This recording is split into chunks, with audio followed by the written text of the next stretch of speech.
속세의 절기를 통해서 하나님께서 이스라엘에게 정해주신 절기를 말씀으로 나누게 되었는데, 세상의 영이 강하게 이렇게 역사할 때 우리 형제 자매님들 심령에서 믿음을 잃지 않게 하시고 항상 주님을 생각함으로 말씀 앞에서 살고 기도하면서 이겨낼 수 있도록 이런 세상 절기를 잘 넘길 수 있도록 은혜의 영이 또 능력의 영이 붙잡으시고 역사하시기 기도합니다. 아멘. 아멘. 자, 신명기 16장 9절부터 12절 절기율법의 지금 1년 3절기 중에 7절기 중에 네 번째 절기인 77절 오순절 말씀을 나눕니다. 9절부터 12절을 읽습니다. 7주를 셀지니 곡식에 낫을 대는 첫날부터 7주를 세어 네 하나님 여호와 앞에 77절을 지키되 네 하나님 여호와께서 네게 복을 주신 대로 네 힘을 헤아려 자원하는 예물을 드리고 너와 네 자녀와 노비와 내 성중에 있는 레위인과 및 너희 중에 있는 객과 고아와 과부가 함께 네 하나님 여호와께서 자기의 이름을 두시려고 택하신 곳에서 네 하나님 여호와 앞에서 즐거워할지니라. 너는 애굽에서 종되었던 것을 기억하고 이 규례를 지켜 행할지니라. 그랬어요. 마침 세상 절기 때 이스라엘의 절기를 이렇게 말씀을 나누게 돼가지고 이것도 우연이 아니다고 생각이 드네요.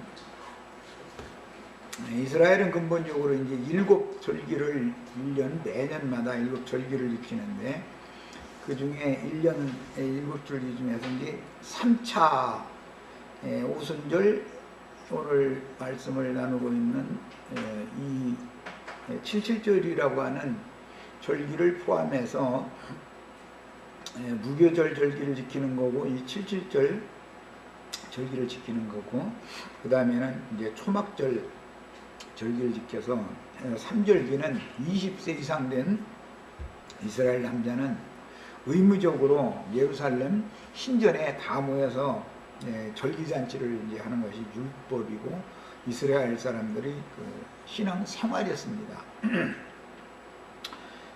그런데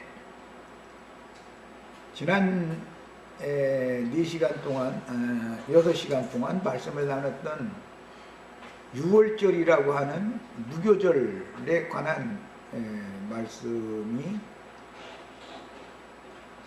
바로 이어서 이렇게 77절로 이어지는 게 아니고 무교절에 이어서 오늘 9절에 나오는 말씀처럼 곡식에 낫을 대는 첫날이라고 하는 초실절이라고 하는 절기를 지난 다음에 사실은 77절은 네 번째 절기가 되는 것이죠. 6월절, 무교절, 초실절 다음에 오는 절기인 거예요. 이게 77절이라고 하는 거는. 이스라엘은 이 절기를 정한 것은 농사법에 따라서 절기를 정한 것입니다. 이스라엘은 태음력을 사용하는 민족이기 때문에 달의 변화에 맞춰서 이제 절기를 정했는데 이것은 농사를 하기에 맞춰서 절기를 정한 거예요. 그러니까 알고 보면은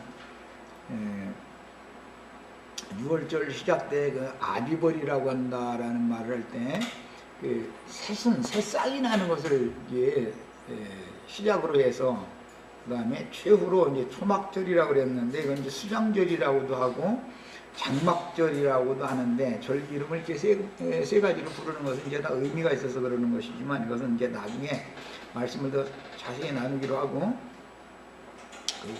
6월절이라고 하는 절기의 시작은 새싹이 난다는 뜻인데 이런 말씀들을 보면은 이사야 선지자가 이제 그 절기를 영적으로 해석해서 적용을 할 때 때가 이르면 순이라 하는 메시아 하나님의 아들이 보내질 것이다 라는 말을 했어요. 그 이제 유월절을 염두에 두고 하는 말이죠.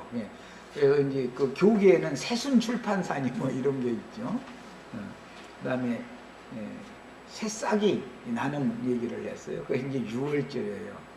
거기서부터 시작을 이제 한 말씀이 나중에 이제 이 절기의 그 적용을 예수님이 이제 이걸 말씀하실 때는 무화과 나무의 비유를 이제 적용을 거기다가 했죠. 땅의 농사를 한다는 것은 과실 농사가 또 포함이 되기 때문에 이스라엘은 포도 농사도 하고 무화과 농사도 이제 하는데 12지파의 이스라엘을 말할 때는 무화과 나무로 비유를 하고 과원에 무화과가 심어진 것으로 비유를 해요. 영적 이스라엘을 이제 12사도들을 대표로 하는 영적 이스라엘에 관한 말씀할 때는 포도원 비유를 하시죠. 그러니까 포도원이라는 건 12사도들과 관계가 되고 나는 참포도나무 너희는 가지라 할 때 그건 12사도들 보고 는 말씀이에요. 그 다음에 무화과나무의 가지들에서 열매가 맺는 얘기하는 것은 야곱의 12아들들 이스라엘 12지파를 염두에 두고 하는 말이에요. 그런 게 이제 성경에 나오는 어떤 용어가 나오면은 이게 누구에게 해당하는 말이다. 무화과나무 하면 혈통적인 이스라엘 12지파에게 하는 말이고 포도나무 얘기가 나오면 이것은 영적 이스라엘에게 하는 말이다. 이렇게 기본적으로 이해를 하셔야 돼요. 무화과나무의 뒤에서도 보면 이제 연한 순이 나고 나무가 이렇게 물이 올라가지고 순이 나고 그 다음에 뭐 무화과는 이제 꽃을 피우지 않고 열매가 맺으니까 열매를 맺고 하는 이제 이거 비유의 말씀을 하셨어요. 그러니까 무화과나무 하나만을 가지고서도 7절기가 거기에 무화과의 비유만 알면 7절기가 다 포함이 된다. 과실농사를 이스라엘 12지파를 향해서 과실농사를 하면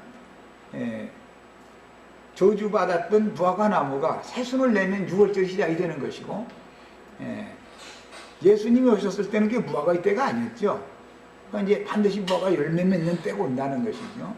그럼 그게 이제 흔히 말하는 천년왕국이라는 거예요. 이렇게 그 절기를 말할 때는 성경에서는 여러 가지로 이렇게 비유를 해놓고 나서 선지자들이 해석이 나오는 거기 때문에 사람의 생각을 가지고 함부로 이렇게 성경을 마음대로 풀이하고 그렇게 하면 안 되는 것이죠. 성경에 나온 그 흐름을 따라서 맞춰서 이제 성경을 이해하는 그런 지혜를 다 받으셔야 됩니다. 절기율법이 여러 번을 들어도 굉장히 어렵다는 이제 말들을 참 많이 나도 듣는데 그거는 내가 그만큼 가르치는 것이 쉽게 가르치기가 어려웠다는 뜻이었겠죠. 가르치는 말을 알아듣기가 어렵다라는 말은 그만큼 7절기 안에는 하나님의 경륜의 시작부터 끝까지가 순국농사의 시작부터 마지막 추수까지가 다 이게 포함되는 말이기 때문에 경륜적으로 이걸 다 다루면은 쉽게 알아듣기가 사실 어려운 것도 이해가 됩니다.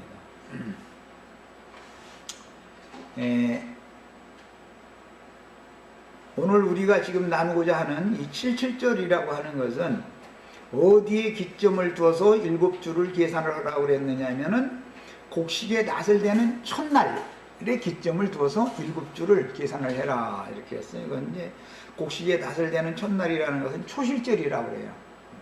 이게 무교절 다음에 세 번째 오는 절기가 초실절이다. 이것은 예수님이 세상에 오셔서 부활의 처음 익은 열매로 부활되신 날을 상징적으로 하는 말이다.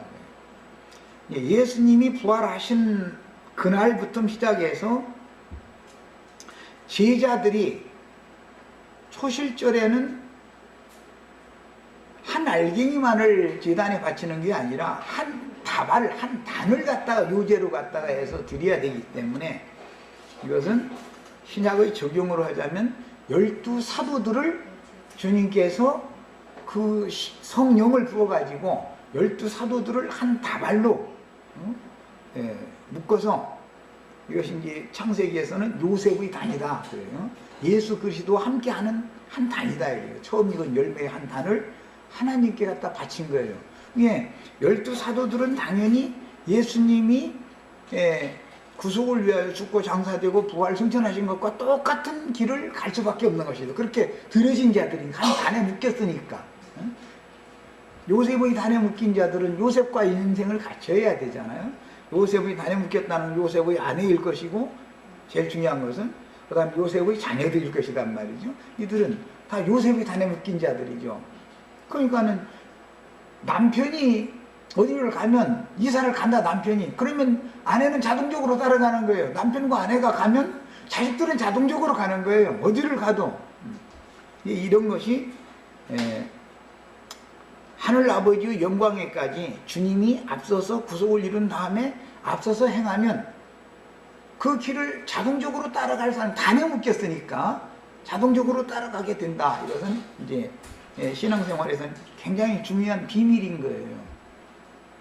우리는 그래서 초실절의 그 첫열매의 한 단어로 드려진 사도들, 예수님이 교회의 터가 되시지만 실제로 교회를 건축하는 것은 사도들의 터 위에 세우는 것이란 말이에요. 그러니까 예수 그리스도가 믿음의 바탕 기초가 되고 터전이 되시고 신앙의 기초가 되는 분이시지만 그 그리스도의 영을 제자들에게 부어주셨고, 또 그분이 행했던 세상신 마귀를,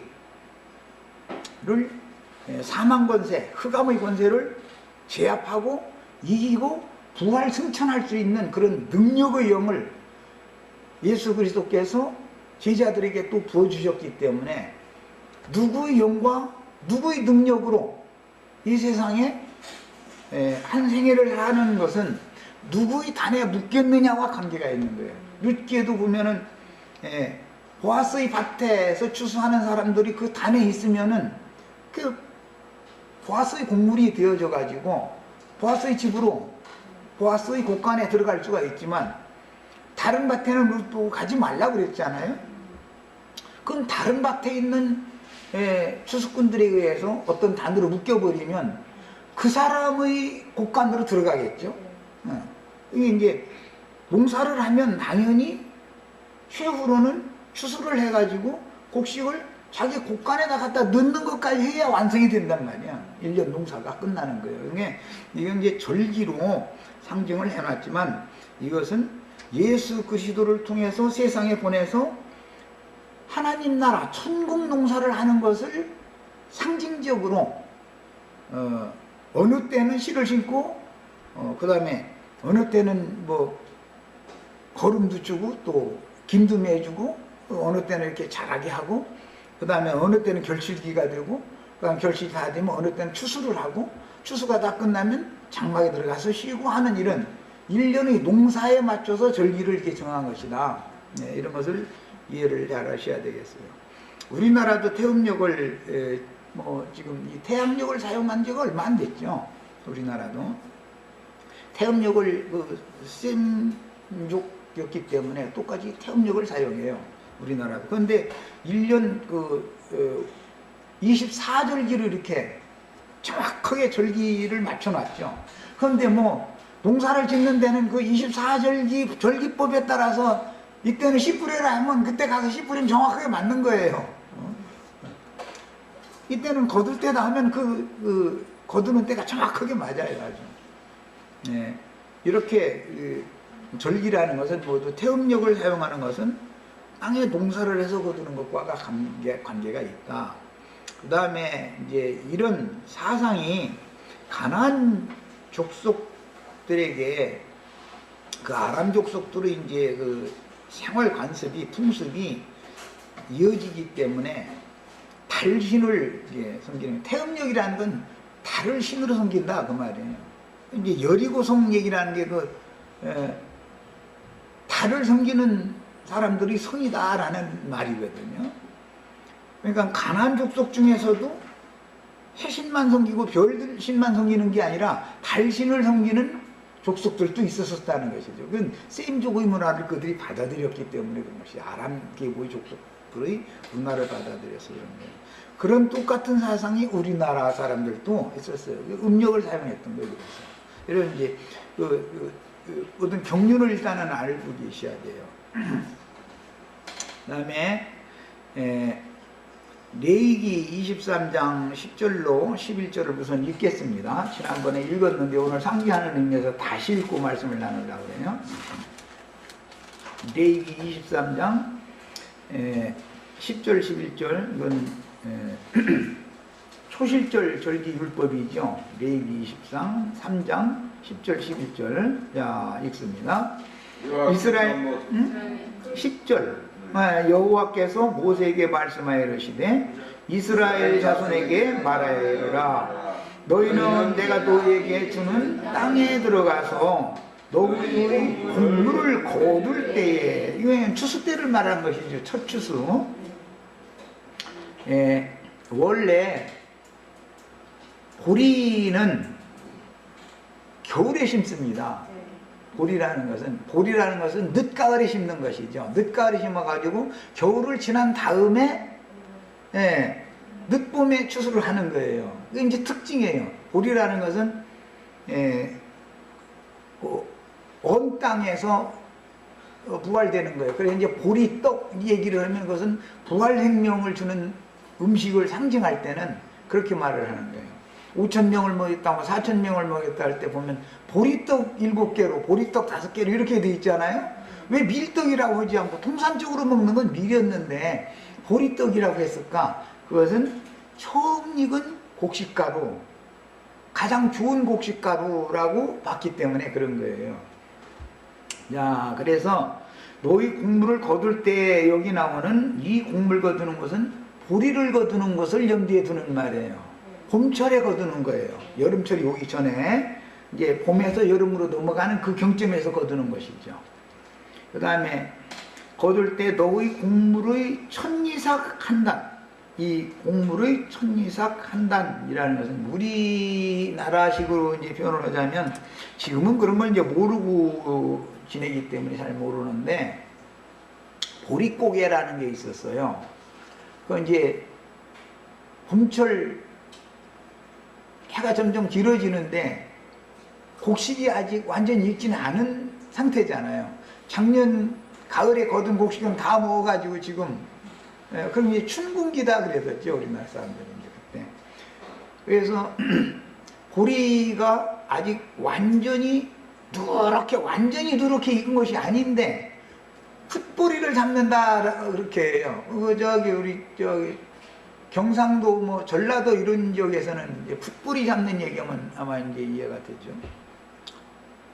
우선 보리가 아직 완전히 여물이 들지 않은 상태지만 우선 자식들을 굶겨 죽일 수가 없으니까 완전히 익지 않은 아깝지만 밭에 나가서 누릇누릇하기 시작한 부분만 가서 이렇게 베다가 일단은 베다가 가서 그것을 찌는 거예요. 쪄가지고서는 말리죠. 그러고 나서는 그걸 갈아가지고 죽을 써서 먹고 이제 이렇게 했죠. 그러니까 그건 수확이 거의 반 수확밖에 안 되는 것이죠. 무슨 급하니까 그렇게 먹은 거예요. 이제 그런 걸 생각해 보면 천이삭 한 단이라는 것은 뭐냐? 가장 먼저 자라가지고 잘 익은 곡물이다라는 걸 알 수가 있어요. 이제 이런 이치를 생각해 보면 구약 시대에는 이스라엘 12지파의 12족장들은 천이삭의 한 단으로 상징이 된다는 거예요. 이것을 영적으로 적용할 때는 12사도들이 천이삭의 한 단이다 이거예요. 구약 시대에 여호와와 함께하는 12지파, 신약 시대엔 예수 그리스도와 함께하는 12사도들이다 말이에요. 그러니까 구약 시대에 나온 12지파라는 것은 모형이고 실제로 천국농사의 실현이라는 것은 부활하신 예수의 성령을 받은 제자들이 함께 부활생명을 얻은 상태를 천이삭의 한 단이다라고 이렇게 말을 했다는 거예요. 자, 그래서 이제 천이삭의 한 단을 제사장에게로 가져가면 제사장은 너희를 위하여 이스라엘 모든 백성을 위하여 대표성을 갖는 것이죠. 한 단이 그 단을 여호와 앞에 기쁘게 받으심이 되도록 흔들되 이렇게 들어가지고 이렇게 앞뒤로 이렇게 흔드는 것을 부활 생명을 상징하는 거예요.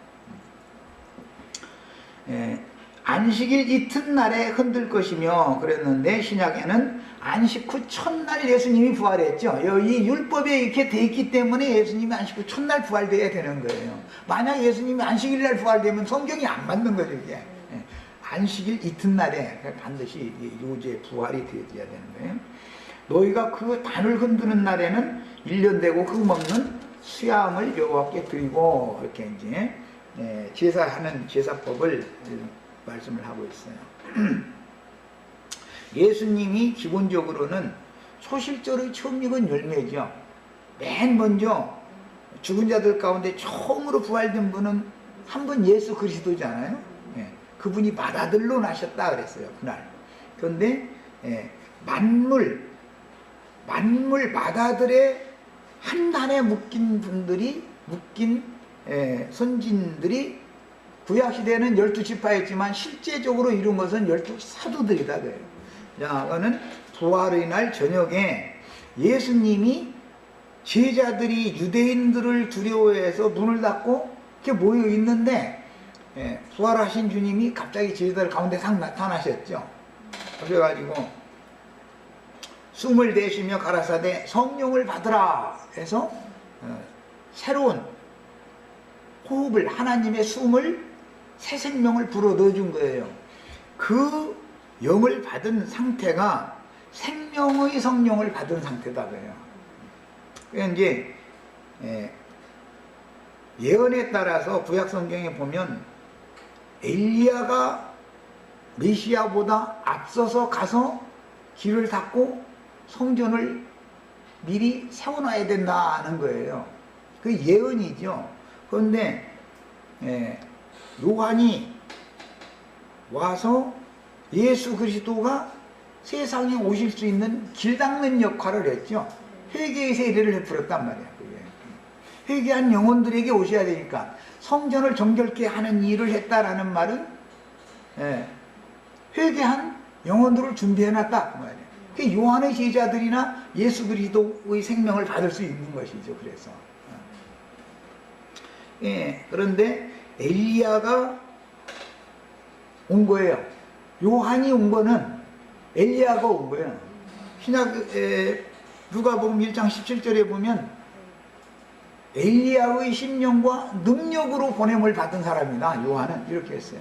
그러니까 엘리야의 심령과라고 그랬는데 그 심령이라는 말은 좀 번역상 오해가 있는 것이고 엘리야가 받은 영이다. 엘리야의 영과 능력으로 엘리야의 영과 능력으로 받단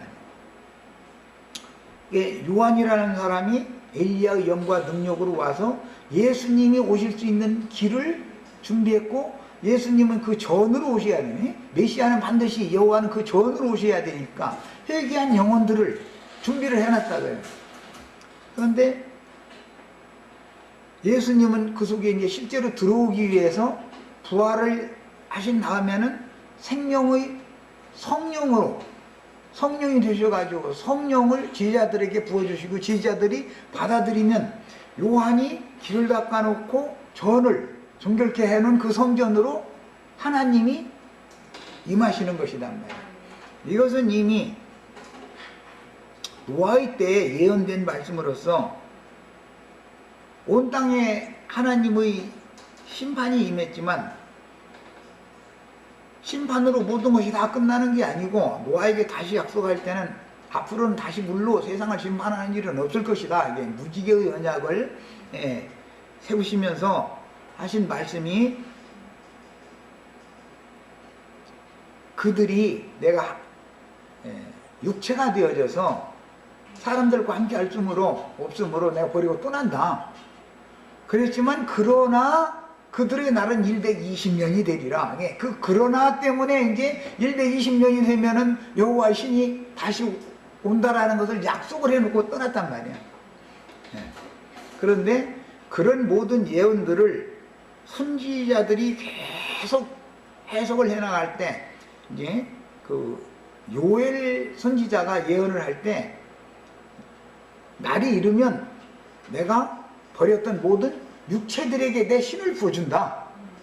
그렇게 예언을 했는데 신약 성경에 예수님이 오셔서 요한의 세례를 받았던 제자들에게 생명의 숨을 불어 넣어주심으로 구약 성경에서부터 예언된 메시아의 오심이라는 것이 실현됐단 말이에요. 역사적으로. 그 생명의 성령을 받은 상태는 요한이 엘리야의 영을 받은 상태인 것이고, 오늘 우리가 나누는 77절 오순절에 다시 능력으로 내가 생명의 숨을 불어 넣어주신 다음에 말씀하셨죠. 너희가 내 아버지께서 약속한 것을 내가 부어줄 건데 능력으로 입혀줄 때까지 예루살렘 성을 떠나지 말고 여기서 머무르라 그랬죠. 그런데 실제로 그 능력으로 옷 입혀주신 것은 오순절 때, 오늘 우리가 나누는 77절 오순절 때 이미 생명을 받은 엘리야의 영을 받은 제자들에게 능력을 덧입혀 주시는 거예요. 그러면 이제 제자들도 엘리야의 영과 능력을 동일하게 받은 거예요. 그래가지고 이제 나가서 전도를 해서 사람들을 얻어서 교회로 불러 모았어요. 그래서 나의 택한 모든 자들을 내가 하늘 이 끝에서 땅 저 끝까지 내가 다 불러 모으겠다 한 예언이 이제 이루어지기 시작하는 거예요. 이것이 절기율법 중에서 오순절에 관련되는 부분만을 내가 지금 이렇게 서술적으로 지금 말씀을 드렸어요. 이제 이런 기본적인 절기라고 하는 말은 농사법에 관련되는 얘기일 뿐 아니라 이것은 세상에서 땅에 농사하는 것은 하나의 표상이고 하나님께서 천국 농사하는 것을 염두에 두는 말이다. 영혼 농사하는 걸 염두에 두는 말이다. 이렇게 이해를 하시면 되겠어요. 이미 이제 그 연휴 집회 자료로 올려놨던, 며칠 전에 내가 이거 올려놨었는데 인터넷상에 자료를 읽어드리겠습니다. 오순절에서 특기할 문제는 구약시대에 온전케 된 의인의 영들인 천사와 동등이 되신 앞서가신 구름과 같이 허다한 증인들이 그 영이 되신 주님과 함께 제자들의 모임에 임재하여 생명의 성령을 부을 때는, 생명은 예수님 한 분만이 생명이니까 생명의 성령을 부을 때는 그리스도의 성령을 부어주신 것이지만 능력의 영을 또 덧입혀 주실 때는 그리스도의 영이 혼자 오는 게 아니다 이 말이에요. 이제는 구름 같은 증인들, 그분의 모든 그분을 옹이하고 수종드는 천사들과 함께 오신다 그래요. 오순절 때는. 이것이 이제 다른 것이에요. 초실절과 다른 점이 이 점을 이해를 하셔야 되는 거예요. 초실절에는 생명이신 그리스도가 오시는 거예요. 엘리야에게 부어줬던 여호와 영이 오시는 것이죠. 그런데 여호와의 영은 구약시대의 영이었지만 그리스도의 그 영은 구속을, 구약시대에는 예언만 한 영이고 그 예언을 이룬 영이 예수 그리스도의 영이단 말이야. 그 영을 제자들에게 부어줬는데 그 영을 받은 제자들에게 아직도 덧입힐 것이 있었는데 그게 능력으로 내가 덧입혀 줄 때까지 너희 기다리라. 그런데 그게 오순절 때 능력으로 덧입혀 줬다는 거예요. 그런데 주님이 다시 오신다고 예언하신 것은 이처럼 두 단계를 거쳐서 오셨는데 두 번째에게 제자들에게 능력의 영으로 오실 때는 그리스도 영이 혼자 온 게 아니단 말이에요. 생명의 성령만이 온 게 아니다 이거예요. 능력의 영이 오니까 예수님과 동일한 능력을 가진, 즉 어둠과 사망 권세를 제압하고 이기고 승리하신 그 능력 있는 영이, 능력의 영이 함께 오는 거예요. 그러니까 모든 이기는 자들과 함께 왔다 그 말이에요. 승리한 영이 오는 거예요. 승리. 그 영을 받아야 우리도 이길 수가 있는 거예요. 이제 이기게 하시는 영이 오는 거예요. 그래서 능력을 받지 않으면 일생에 매어 종로로 하는 이런 사망 권세나 그 다음에 그 마음에 어둠이 가득해가지고 성경을 읽어도 기도를 해도 전혀 깨달음이 없어. 그것은 능력이 임하지 않아서 그러는 것이다. 어둠을 물리칠 수 있는 힘이 없는 거예요. 빛이라는 것은 한 면에서는 어둠을 뚫고 물리치는 능력이 있단 말이야. 어둠을 이기는 능력이 있는 거예요.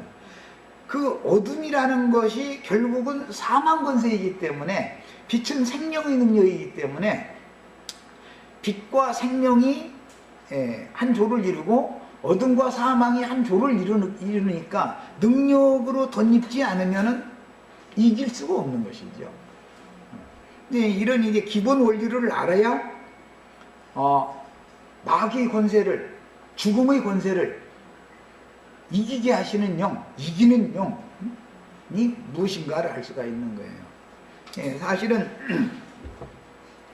많은 사람들이 막 능력 달라고 그래서 하지만, 능력의 영을, 엘리야의 영과 능력을 가지고 요한이 와서 사역을 했지만 예수님과 같은 완전한 능력을 행하지를 못했죠. 요한은 죽음을 앞두고는 이 신앙이 흔들렸잖아요.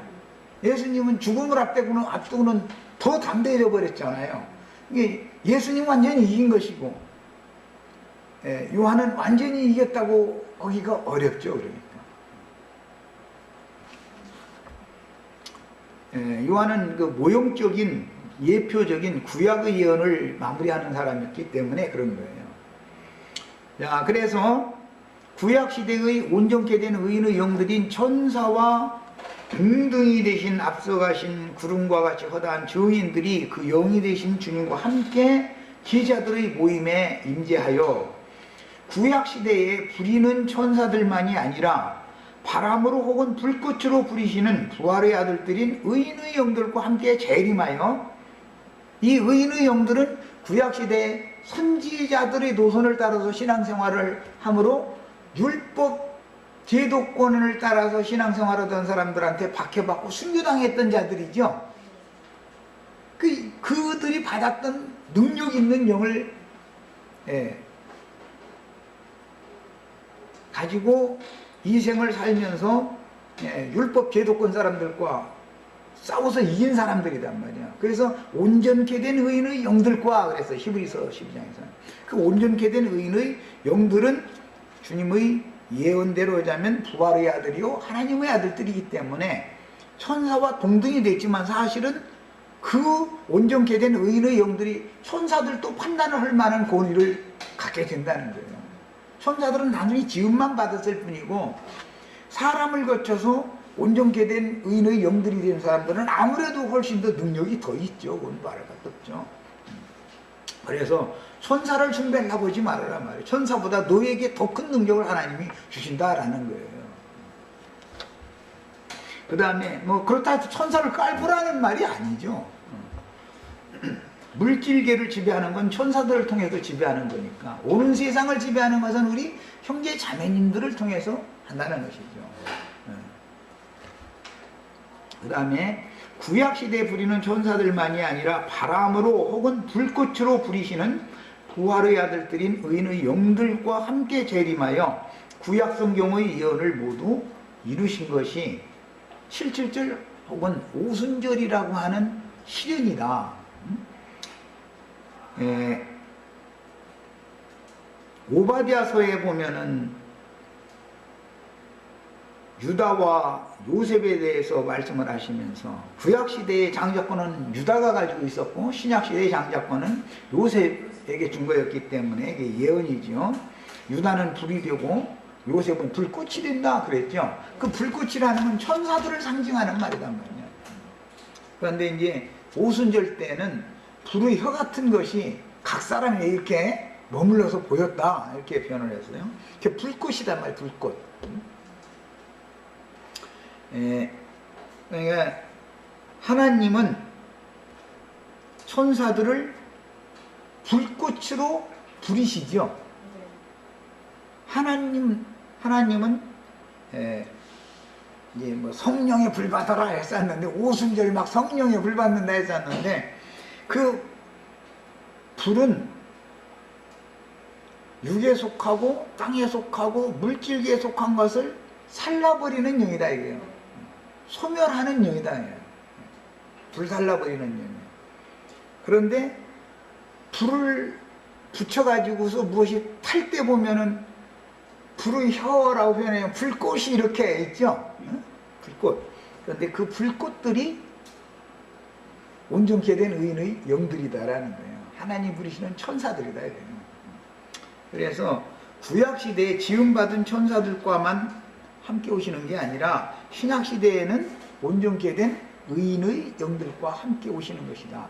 그래서 천사들의 영을 통해서 받은 구약시대의 선지자들이나 구약시대의 증인들보다도 신약시대의 사도들, 증인들이 훨씬 더 능력이 더 있는 것이죠. 왜냐하면 천사들의 영만 받은 게 아니고 천사들에게 임했던 영만 받은 게 아니고 모든 육신의 고난을 거쳐서 어둠과 사망의 세력을 이기고 벗어나고 부활 승천해서 하늘 영광에 올라간 그 영을 받은 거니까. 그래서 우리들이 훨씬 더 요한보다도 세례 요한보다도 더 강력한 능력 있는 영을 우리들이 받은 거예요 사실은. 이런 것도 이치적으로 다 깨달으셔야 되겠어요. 자, 읽기는 이제 스가랴서 2장에서 몇 줄 읽겠습니다. 예언들을 찾아보려고 그래요. 스가랴서 2장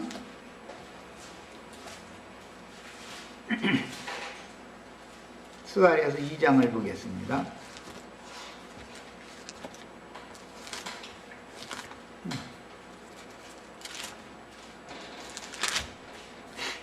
자,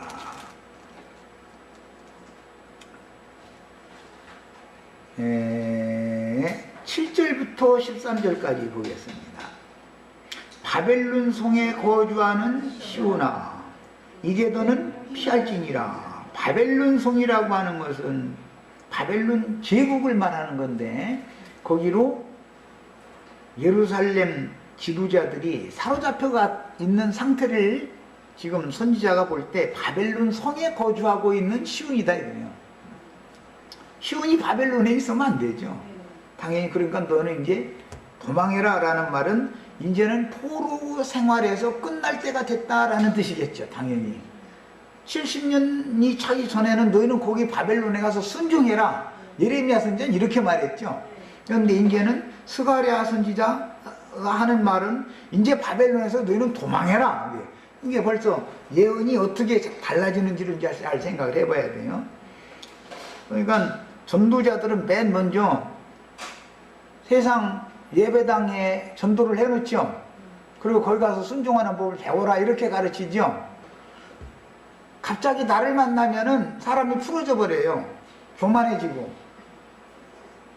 거기 가서 순종해가면서 몽둥이 찜질을 당해가면서 굴복하는 법을 배워야 돼. 11조 헌물 안 내면 도둑놈 소리도 좀 들어보고, 뭐 띄어먹은 도둑놈, 무한 도둑놈 해가면서 그냥 막 이걸 당해봐야 돼. 광야교회 생활이라는 것이 뭔지를 알아야 된다 이거예요. 그걸 경험을 안 해보고 나서는 거기서 도망해서 나오라는 말이 무슨 뜻인지를 이해할 수가 없죠. 무조건 여기 오면은 여기는 헌금도 안 낸다, 뭐 그냥 멋대로 해도 된다, 이렇게 오해하면 큰일 난단 말이에요. 여기는 강제로 시키지 않는 대신 자유를 맡기는 대신, 왜? 다 자랐으니까 자유를 맡기는 대신 네가 모든 문제가 잘못되면 주님 앞에서 네 자신이 책임져야 된다라는 것을 여기는 가르치는 것이고, 거기서는 잘못된 걸 지적을 해가지고 매질을 하는 것이고, 이 차이를 잘 아셔야 돼. 그게 무조건 여기 오면 거기 나인제님한테 가면 헌금 안 내라 해서 알겠다고 말이야, 이러고 하면 안 된단 말이야. 이렇게 둘러보면 내가 이번에 헌금을 내야 될지 안 내야 될지 보면 알잖아. 근데 나는 말을 안 해도 스스로 다 알아서 하는 거예요. 여기서는 장성한 자들이니까 이래라 저래라 할 필요가 없죠. 그런 뜻이에요. 그러니까 그렇게 되려면 바벨론 포로 70년이 샀다라는 말은 청년 이상으로 자랐다라는 뜻과 같은 개념이다 이거예요. 광야 생활을 끝낼 때가 됐다라는 뜻과도 같은 개념이다 이 말이에요. 개념이. 우상숭배 신앙은 이제는 더 이상 안 해도 된다. 너는 우상숭배 신앙을 이제는 끝내라 라는 말과 같은 뜻이죠. 그러니까 바벨론 성에 있는 거주하는 시온은 이제 너는 피할지니라. 이것은 신약으로는 내 백성은 큰 음력교회에서 나와라, 지금 그 말이죠. 그럼 어디로 피해야 되는 거예요? 율법 시대에는 예루살렘과 본토로 도망가야 됐던 것이죠. 그러나 계시록에서는 성령과 신부가 오라 하는 곳으로 도망을 가는 거예요. 천사가 지시하는 산으로 도망가야 되는 거니까 심판날이 이르면 그 빼낼 자들이 다 나오면 바벨론을 심판하려고 그러는 거예요. 지금 바벨론을 심판할 때가 왔다 이 말이에요. 이제 그동안의 몽둥이로 바벨론의 왕이나 바벨론의 왕족들을 그 하나님이 이스라엘을 징치하는 도구로 몽둥이로 사용을 하셨을 뿐이고, 그 이제 부직갱이라고 이제 비유를 했는데, 그 자기 백성을 길들이는 도구로 쓴 거예요. 바벨론, 아시리아 이런 사람들은 쓰고 나서는 다 썼으니까 이제 그건 아들이 아니니까 그걸 가서 이렇게 심판을 해버린단 말이야. 부직갱이는 다 쓰고 나서는 휙 던져버리잖아요. 같이 태워버리잖아요. 마지막에. 이런 이치를 이제 선지자들이 이미 예언을 했죠. 그러니까 하나님의 백성들이 그곳에 함께 섞여 있다 할지라도 거기서 떠날 자들이 다 떠나고 나면 큰 음력교회는 당연히 불로 살라버리는 것은 너무 당연한 이치인 것은 이제 아셔야 되는 것이죠. 이게 하나님의 경륜이니까. 자, 만군의 여호와께서 이같이 말씀하시되 영광을 위하여, 여기 영광을 위하여라는 말은 참 중요한데, 영광이라는 말은 하나님의 나타나심이다 이거예요. 아브라함을 부르실 때도 영광의 하나님이 나타나셔서 불러냈죠. 아브라함은 하나님의 영광에 이끌려서 나온 거잖아요. 자, 이 영광은 하나님이 나타나심이고, 예수 그리스도가 어떤 분인지를 알면 하나님의 영광을 볼 수가 있단 말이야. 예수 그리스도를 통해서 하나님의 영광이 나타나는 거니까. 야, 요한복음 1장에 보면 그랬죠. 은혜와 진리가 예수 그리스도를 통해서 아버지의 영광을 보매 은혜와 진리가 충만하였다. 예수 그리스도를 통해서 제자들은 아버지 하나님의 영광을 봤단 말이야. 그 영광을 보는 매개체는 은혜와 진리를, 은혜와 진리의 하나님이 영광의 하나님이구나 라는 걸 봤다라는 말이겠죠. 이제 당연히. 야, 그런데 거룩한 성 새 예루살렘은 햇빛이나 달빛이 쓸데없고 하나님의 영광만 비춰지는 성이라는 거예요. 그 영광의 빛을 반사하는 사자들이 우리 형제 자매님들이 되는 것이 빛의 자녀들의 영광이죠. 빛의 자녀들을 통해서 하나님의 영광이 세상에 나타나는 거잖아요, 이제. 그런 의미예요. 그래서 영광을 위하여 너희를 노력한 여러 나라로 보내셨나니 너희를 범하는 자는 그의 눈동자를 범하는 것이다. 왜 여기에 이제 바벨론에서 거하고 있던 시온이 바벨론에서 피한 자들은 하나님의 눈동자라고 비유를 왜 하는가를 잘 생각해 봐야 돼요. 계시록의 7눈은 7영이다 그랬죠. 온 땅에 보내심을 받은. 야, 하나님의 눈동자는 불꽃 같다 그랬어요. 계시록에 보면. 그분의 눈이 불꽃 같다는 거잖아요. 그분의 눈에서 반사되는 그 불꽃 같은 눈이라는 것이 이제 그분의 영이니까, 그리스도의 영을 범하는 것은 곧 그리스도의 눈동자를 범하는 걸 본다.